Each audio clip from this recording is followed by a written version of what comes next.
And when version 12 hit about a year ago, it was like, holy smokes, they've done it. They've done it.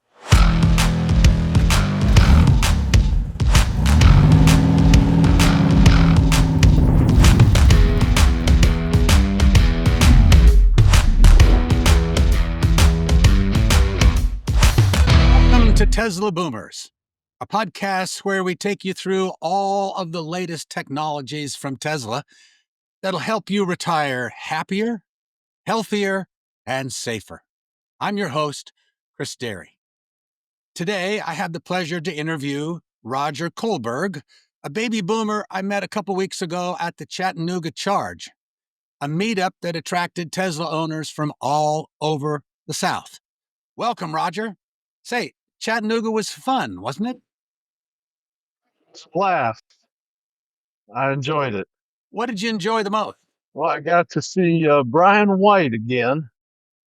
He's one of my favorite podcasters, and I met him in person up in Muskegon at the Michigan uh, get together, or whatever they called it, last year, and I've kept up with him online a little bit. So that was the fun part. Yep, the people were great. I love the community. Don't you? Oh, absolutely, absolutely. I'm going to forget the woman's name. You probably know her, the one who organizes the Muskegon event. Oh, Kelly Sloan. Yes, I thank you for reminding me of her name. I got to meet her again, and we chatted for quite a while about what was coming up in Muskegon. So that was a good reunion. Well, I've decided I'm going to go up. I'm going to drive from Kentucky. And where do you live, Roger? Charlotte, North Carolina. Ooh, that's kind of a long drive, isn't it? Yeah, it's a long haul to Muskegon, but I've got friends in Kentucky that I can visit on the way, and friends in West Virginia that I can visit on the way back. So uh, that'll make a little less of long legs out of it. Well, then I'll look forward to seeing you. Yeah, I'm going to try to make it. Yeah, great. So, Roger, where did you grow up? I grew up in Midwest, Ohio, Indiana, Michigan. I came south to Atlanta in mid career and ended up in Charlotte and stayed here. I don't blame you. I'm from Ohio. Where did you live in Ohio? Suburbs of Cleveland. My parents are both from Cleveland. Got it. Well, I'm from a small town, little town called Van Wert in northwestern Ohio, Yes. Okay. and am a diehard Buckeye fan. All right. So, Roger, let's get to it. As a retired boomer, you've seen cars evolve over decades. So, what flipped the switch for you to buy a Tesla? Autopilot. When I started, I was driving a 2004 Honda Accord. Nothing wrong with that in the world of ice tires in 2004. When it turned over 200,000 miles, I began to think, I need to start looking around to see what to replace it. It took me 5 years of screening other cars, and meanwhile, put another 50,000 on that Honda. But eventually uh, learned about Tesla and the fact that they were developing autopilot, and it intrigued me. So I rented one on Turo for a long weekend and took it on a road trip. And although based on where autopilot is today, that was not much back in 2020. It was the only game in town if you wanted to drive something. So that's why I sprung for the Tesla in 2020. What was your first one? The first one, I still have it. It's a 2020 Model 3. Model 3. Great. And just before we started earlier this morning, you conveyed to me that a new event is emerging. Yes, as just a total coincidence, I have a delivery appointment this afternoon at the local location to pick up my brand new 2025 Model Y. Wow. And the reason and the theme is still autopilot. As you know, the 2020s are hostage to hardware 3, which probably won't support beyond version 12 of the full self-driving.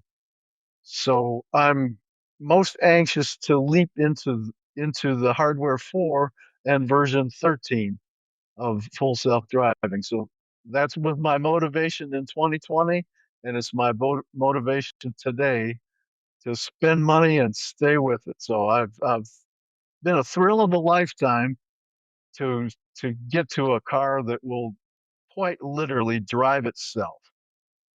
That's just amazing to me. The thrill of a lifetime. So expand on that.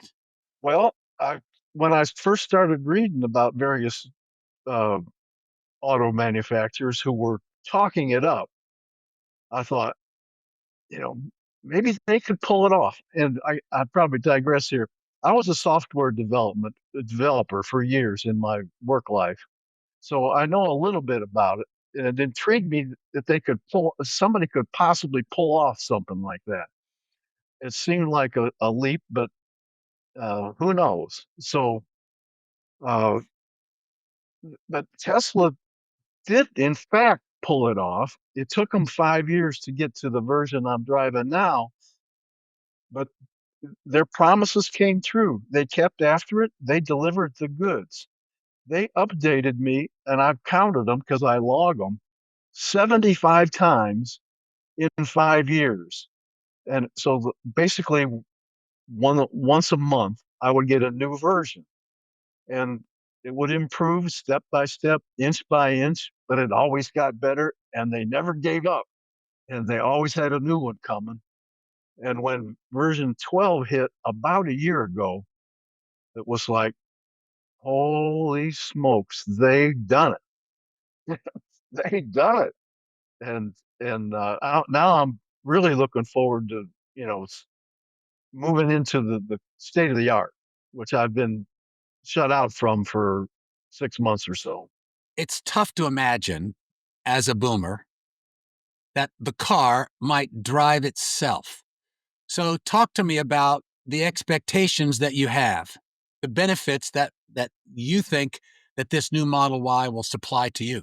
I expect what few interventions I've had, which is very few. The last time I took it on a road trip of 500 or 600 miles, I had what I would call one safety intervention. There's always gee, I need to get off the road here and go to the bathroom thing, where you're intervening on navigation type things, which has nothing to do with the autopilot. But as far as safety, I hit the brake one time when somebody pulled out in front of me, turning left across my lane. I didn't wait for autopilot to slow down. My instinct took over, and I just, tapped the brake. So maybe autopilot would have caught it, maybe not. I wasn't waiting around. you know, that was the extent of it. But anyway, I expect those kinds of things to go away, and I can pretty much, sit back and relax. Although long trips are very relaxing now because I really don't have to do anything except keep my eyes on the road, pay attention to what's going on.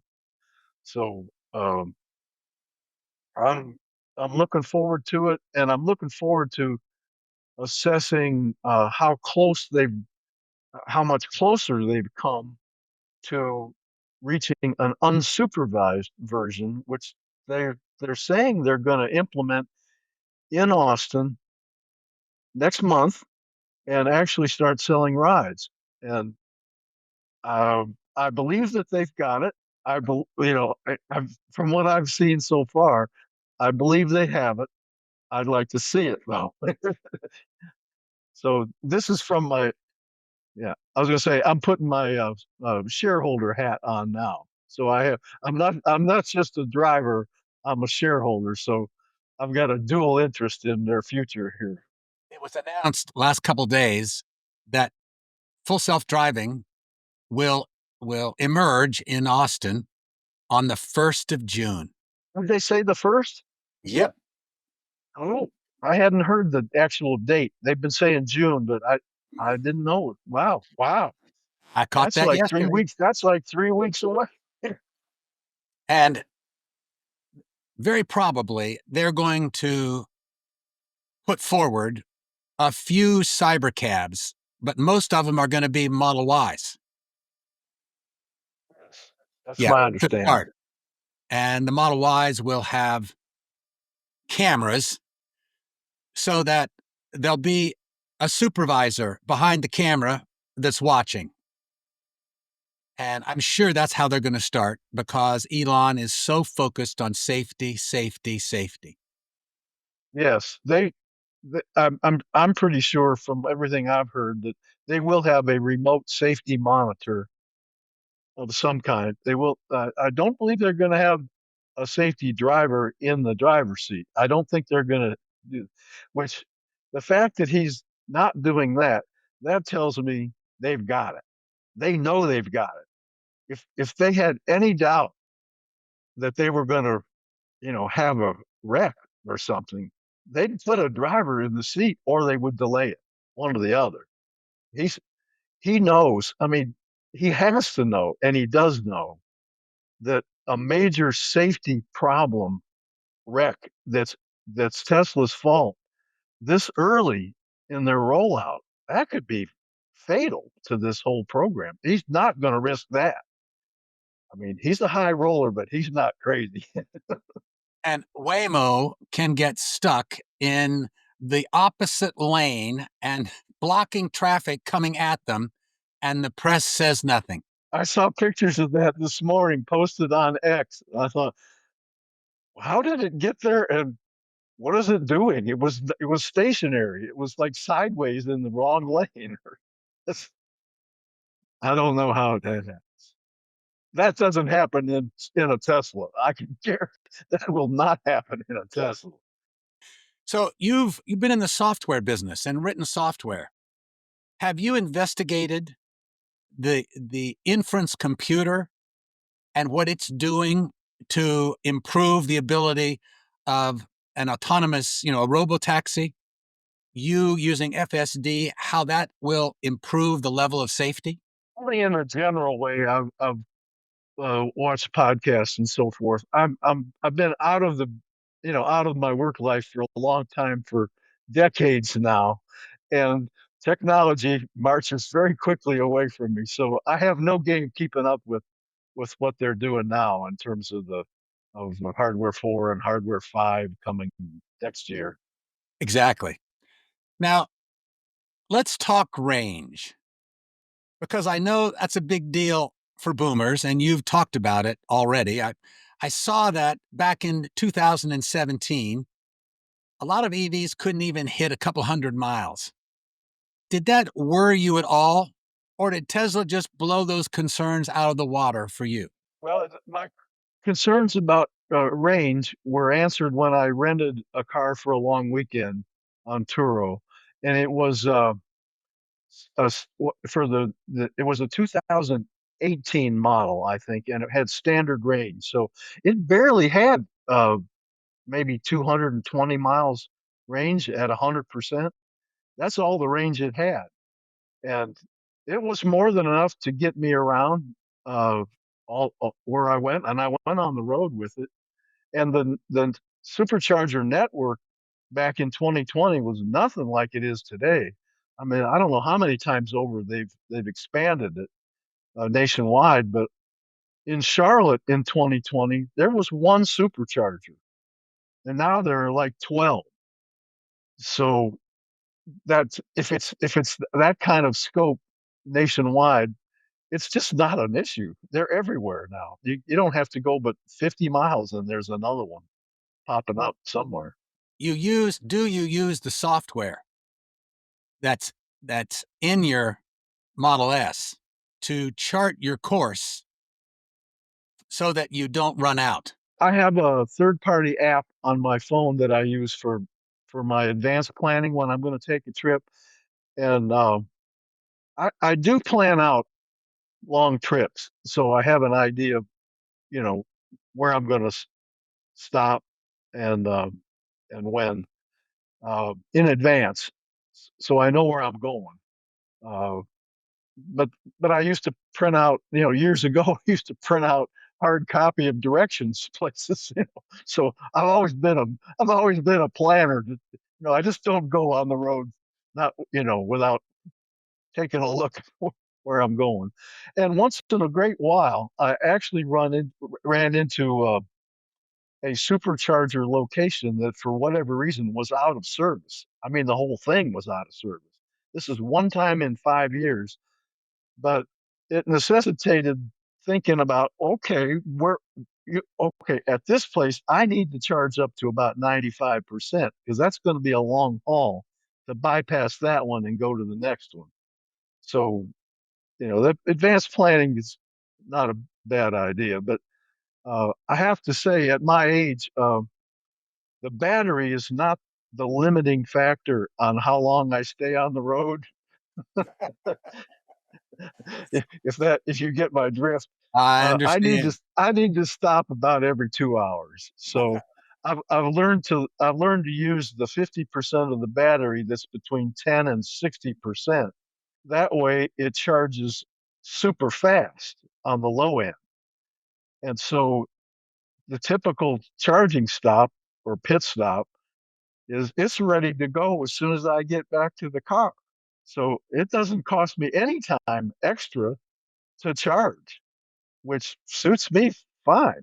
So it's a breeze to travel with it like that.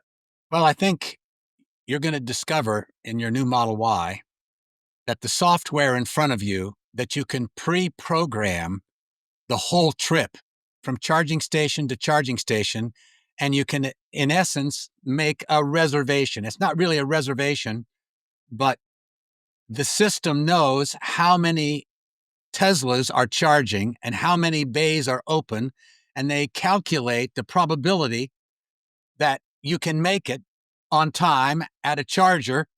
And so you drive in and you charge up and you take a leak and off you go, and it's easy.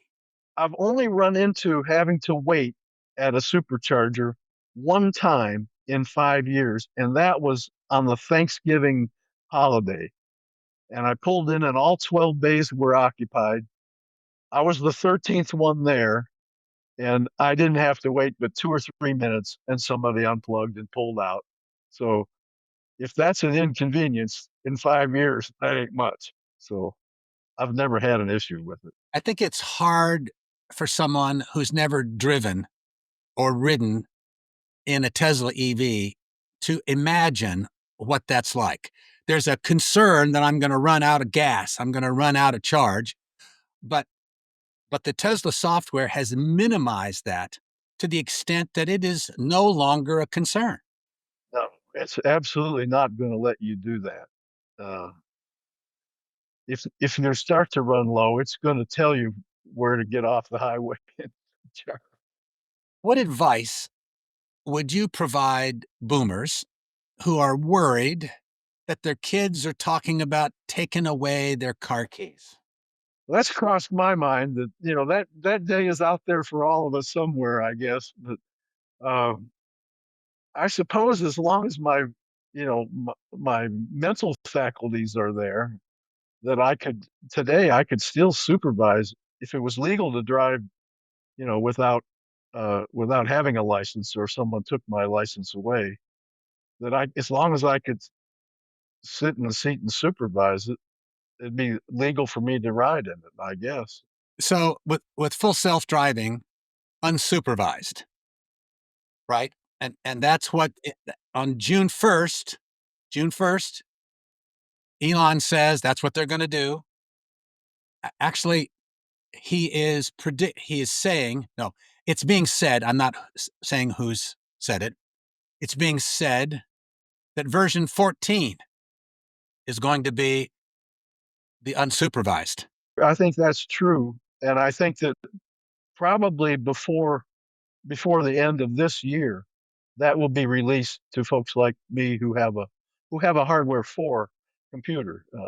So with the hardware 4 and your new Model Y, starting next January, you could let your Model Y take you. It could back out of your driveway onto the street, take you to your kid's house, couple stops in between, and you wouldn't have to touch the steering wheel, right? That's my expectation that could be here in roughly 6, 7 months. That day is, I think that day is here internally as far as Tesla is concerned, or they wouldn't be doing what they're doing in Austin next month.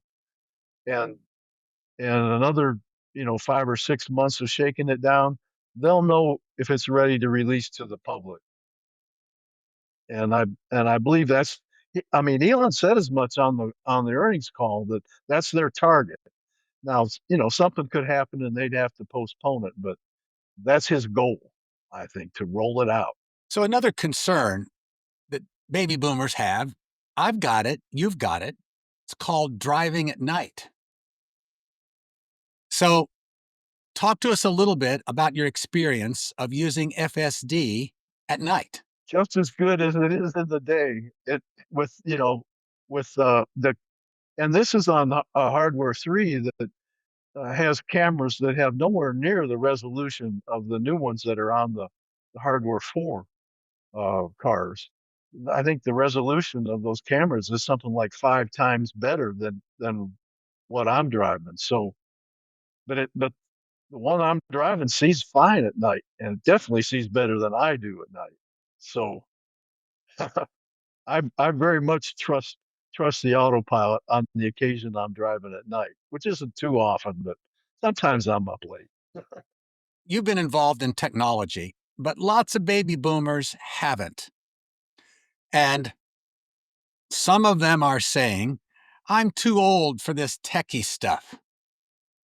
You know, but in reality, most baby boomers have a cell phone that they operate. How would you compare using your cell phone versus using the screen on a Tesla? Seems like I spend a lot more time with the phone than I do with the screen. Of course, when I'm in the car driving, I'm not fooling with with the menu and stuff because I'm supposed to be looking at the road. So, um, you know, the screen on the car, uh, it's everything is there uh, when I need to. But if I need to change a parameter or something, I generally wait until I'm parked before I'm, scrolling through it because I do. I fiddle with that stuff rarely, so I don't always remember. Well, which menu was this under? And if I want to switch it from something to something. So the phone is more ubiquitous. Everybody's got a phone. But yeah, Yeah. So would you say that if you can manage your way around on a cell phone, you can do the same on a Tesla screen? absolutely. The screen is no challenge, really. I mean, it's clean and simple, and you can navigate that very quickly. Uh, while we're on it, though, I will say that I think one of your questions might be toward my fellow boomers, and most of them are somewhere between indifferent. They're just uninterested in new tech. They've driven an ICE car their whole life, and what they've got is paid for and just fine. And they probably bought the last car of their life. They're out in the market for a new car, and they're sure not going to go out and buy a new car like me because it has autopilot. In fact, the whole idea of riding in a car with autopilot uh, terrifies many of my friends. They're just frightened of it. And I had an experience taking a couple to lunch one day, and I picked them up at their house, and I put in restaurant address, and I turned it on, and it drove straight to the parking lot of the restaurant, and they were speechless. They they had zero reaction. It was like overload, cognitive overload of some kind. They didn't know how to process it. And I used the analogy, it was like they're getting ready to have Thanksgiving dinner, and the doorbell rings, and it's Bigfoot.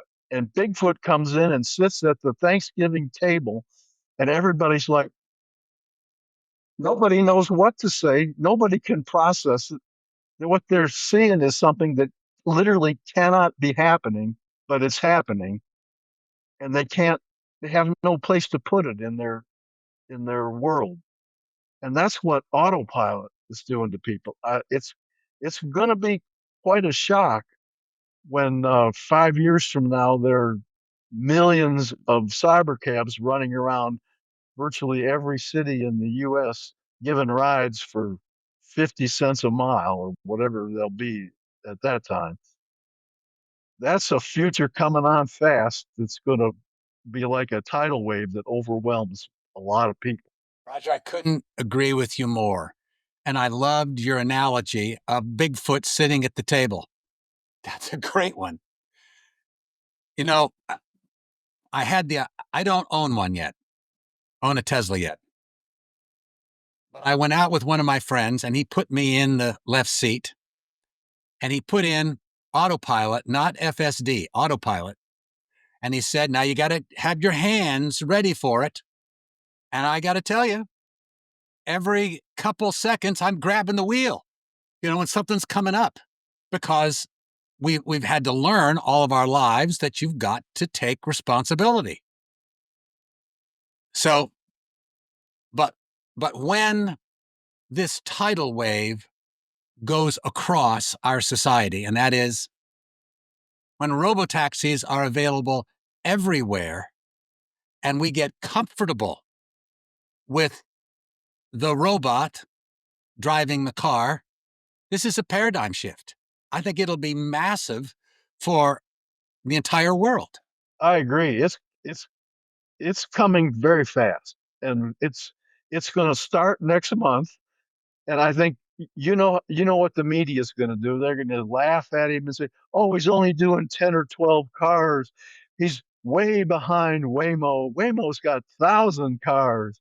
They'll laugh at him and deride him, and by the end of the year, he'll have thousands, and he'll have saturated Austin and probably saturated Dallas and San Antonio and Houston before the end of the next year. So um, he's he's going to start building cyber cabs at a rate that's going to scare people at how fast they'll come off the line. I've been watching the videos, and maybe you've seen them on X, about the number of assemblies.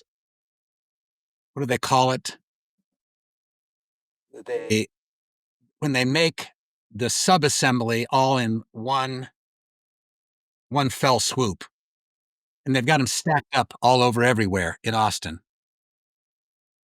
And I've heard them discuss how many that Elon could roll out if he decided that the market was ready.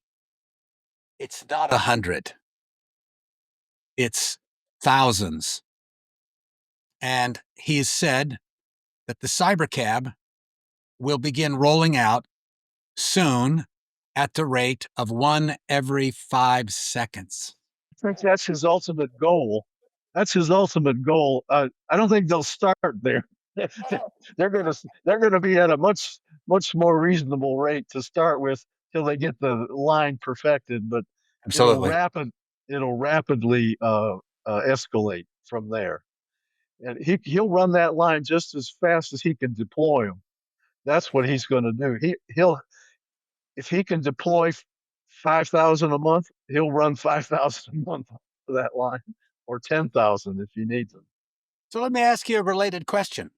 You're going to have a brand new Model Y, and it's going to have the capacity, once version 14, unsupervised, once it's loaded in, you're going to have the option to turn it loose in North Carolina and have someone else drive it, and then a portion of the revenues are going to appear in your bank account. Do you think you'll do it? It's very likely that I will do it on a part-time basis when I don't need the car. Yeah, like well, which is as folks say, 95% of the time it's parked. I don't use it. So that's a high percentage of time it can be out earning money. I don't know how quickly Elon's going to get to North Carolina and get to Charlotte, but I'll find out. I would expect in the next 2 or 3 years that he'll have you know saturated the whole U.S. Charlotte's way down the list, but it's in the top 100 metro areas. So it's not like going to Fargo, North Dakota, or someplace. Well, again, if you've seen some of the videos, the question about this, one of the questions that emerges is, well, what happens if somebody spills stuff in your car? Well, the answer is they've already invented the robot in the service center that will clean out your car, a vacuum and so uh, y- your car is going to be returned to you probably cleaner than when it left. Yes, it's I fully expect that Tesla will operate those on a turnkey basis.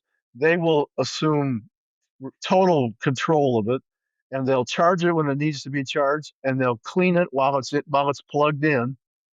And if somebody spills something, they'll clean it.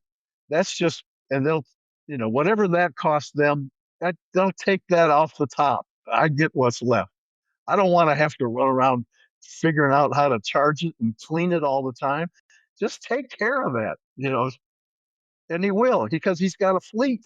He's got a huge fleet of them. It makes more sense to do it in mass when they pass through the depot, wherever that is for charging. I I would be shocked if that's not how they do it. So I won't have to fool with it at all. And like you say, it comes home clean and charged up every day or whatever, whenever I want it back. So Go forward with me, Roger. The Cybercab is operating in Charlotte, and there are not hundreds, but thousands, and they're everywhere. And you are 80 years old. Would you rather use the Cybercab or the Robotaxi business or drive yourself? thought about that. If I've got my car deployed into the fleet and I need to go somewhere, it's probably a lot easier just to hail a cyber cab and go if I'm in the city than to worry about pulling my car out of the fleet for one trip or something. So I would fully expect to be using cyber cabs while my cab is somewhere else in the fleet going around town. That's how I see it playing out. Have you taken the opportunity to listen to Tony Seba? Yes, I have. I was listening to uh I think he was on Herbert's channel just recently. I was listening to that last night. I got to say, I fell asleep in the middle of it. It was late. So I need to go back and listen to the rest of it. And I've got his book too, but I haven't had a chance to read it. So, but I'm fascinated by his vision of the future. Yeah, me too. I'm in chapter 1 or 2, and I've watched that video now twice, and still I'm going to watch it again. He was the guy in 2014 who wrote the book that predicted the the reduction in the cost curve of solar, and he nailed it. And EVs, he hit both of them. Wow. So what I think that the whole benefit that Elon Musk is going to supply you and me, I'm 74. I'm going to have an Optimus robot, and so will you. And Well, I expect that's coming. and, Yeah, yeah. and that robot is going to, hey, you remember the movie The Matrix? Did you ever see it? Yeah, I did. That's a while ago. Yeah. Yeah. Well, there's a scene, you'll remember it, where the guy and the gal are on top of the building and there's a helicopter sitting there. And he looks at her and he said, "Can you fly that?" And the Matrix, she says, "Yeah, just a minute." She picks up her phone. She says, "Program in the helicopter." And her eyeballs go brrr, and she's got the instructions for the helicopter and she flies both of them away. That is Optimus. Yes, it is. That's exactly right. Wow. And you know what's going to do? Optimus is going to know everything about your medical condition. When you're 80, 90, and how old you get. And it's going to be sensing your blood pressure and all that stuff continuously. And it's going to say to you, "Now, Roger, I need to take you to the emergency room right now." You're going to go, "Go, man. I don't have to drive. Just get my butt in the seat and off we go." You know, for baby boomers, this is an extension of our lives. Don't you think? Absolutely. Uh, yeah, I've always lived in the future as a software development. I was in a government agency, so I was quite literally dragging that agency, kicking and screaming into the 21st century. Uh, Talk about resistance to change. But I've always been on the other end of that, other end of that. So I can see the future. I can see it. I don't always know exactly when it's coming. That's a little hard, but everything you said about Optimus and more is going to come true. Uh, whether it's 5 years or 10 or beyond, who can say? But Elon's going to do it as fast as he can. I know that. Absolutely. Well, so Roger, thanks for riding along with us today on Tesla Boomers. For more tips on Tesla's life-enhancing technologies, follow us here for new episodes every week. Roger Colberg, thanks for being with us today. If viewers want to get in touch with you, where can they connect with you online? I guess the easiest way is my email, which is an easy one, roger.colberg@gmail.com. Easy. Now, if you're a boomer or you're sitting in for your boomer's parents, you won't want to miss any of my future podcasts. So make sure you give us a like below and subscribe. And remember, demo drive a Tesla and don't let the old man in.